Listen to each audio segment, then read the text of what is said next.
Tanner, Denver Post. Hey, Mike, good to see you. 2 years ago, sorry, I got muted. 2 years ago, when you guys faced the Trailblazers, you obviously were on the sidelines, watching and taking in that series. What do you remember about that? What do you remember about the intensity of that 7-game series? And I remember, obviously, you traveled to Portland as well and felt that environment too. I mean, yeah, that was them. I think we played them first, and I just remember, honestly, what I remember most is just how good CJ McCollum was. I know everybody talks about Damian Lillard, but CJ's another player that they have that can be very good. So it was a great series, and I'm excited to be a part of it this year. Harrison Wynn, DNVR. Hey, Mike, looking back on your playoff debut last year, just how much more ready do you feel like for that environment where defenses are more focused on you, when people game plan more? How much more ready do you feel for that this year, your second time around the playoffs? I definitely feel more ready to know what I should expect. And, you know, I haven't played Portland before, but just being a part of the playoffs, you kind of realize there's a whole nother level of basketball that goes to. So I'm prepared for it, and I'm excited for it. Katie Wingy, Altitude. Hey, Mike. Calvin Booth was on the radio this morning, and he said that he hopes that Jamal Murray is with you guys for the playoffs. And I'm just curious, like, what would it mean for you personally and for this team to have Jamal in the locker room, kind of serving as a coach, serving as a support guy for you on the bench? Yeah, I think it'd be pretty cool if Jamal showed his face, but obviously we want him to be getting the best treatment that he can get. So if that's here, if that's where he's at right now, we totally understand, but it'd definitely be a welcome sight to have him around. Chris Dempsey, Altitude. Hey, Michael, along the lines of your experience level, but just how did things change for you in terms of how defenses were guarding you once Jamal went down? Can you just kind of walk us through how that evolved and how you had to adjust to that?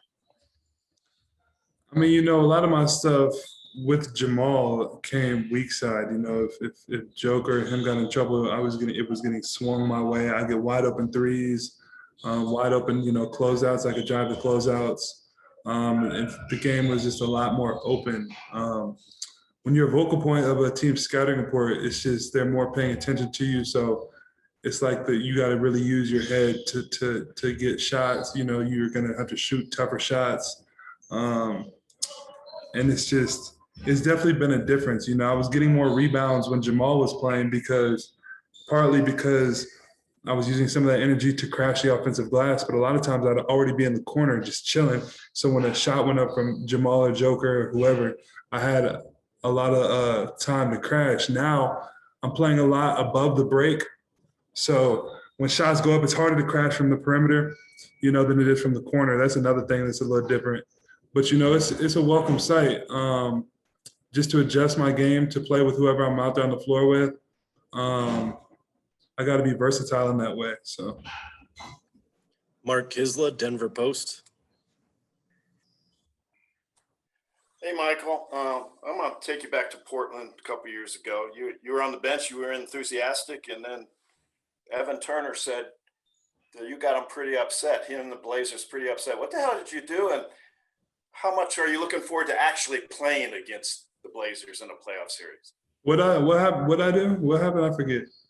Oh, Evan Turner and them, they thought I did this or something? Yeah, that's what they thought. That's exactly what they thought. Oh, yeah. I think what happened was we hit a three, and I was going like this.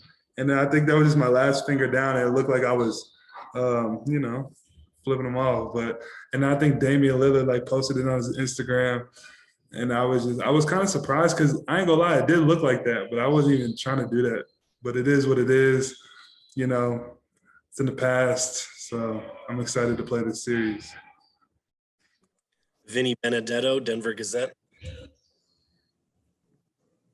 Hey, Michael, you said earlier this season that, you know, you got sick of hearing that you didn't play any defense or sick of having your defense criticized. And I'm sure some of that stemmed from last year's playoffs. Is there any motivation on your behalf to kind of, you know, show the national audience how far you've come on that end? No doubt, especially in the playoffs, you're not going to win without playing defense. And I know I'm capable of locking in and giving a lot of energy and making a difference on that side of the basketball. So